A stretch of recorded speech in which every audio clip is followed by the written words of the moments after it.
ирригация жүйелері және жалпы су шаруашылығы мәселесімен мұқият айналысу қажет. Көктемдегі алапат тасқын бүкіл еліміз үшін үлкен сынақ болды. Сол қиын күндерде біз ынтымағы жарасқан ел екенімізді көрсеттік. Қазақстанның әр аймағынан жиналған еріктілер мен жанашыр азаматтар зардап шеккен жұртқа көмек қолын созды. Менің елдік істен шет қалмау туралы үндеуіме ірі бизнес өкілдері де қолдау білдірді. Мемлекеттің батыл әрекеті мен халықтың өзара тілектес болуының арқасында аса қиын жағдайдан аман есен өттік.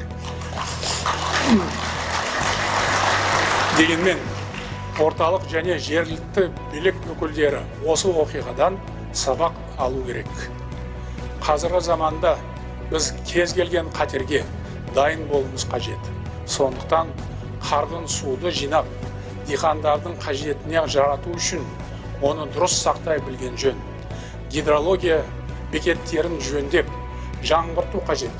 Суды барынша үнемдеу жұмысын ұйымдастыру керек.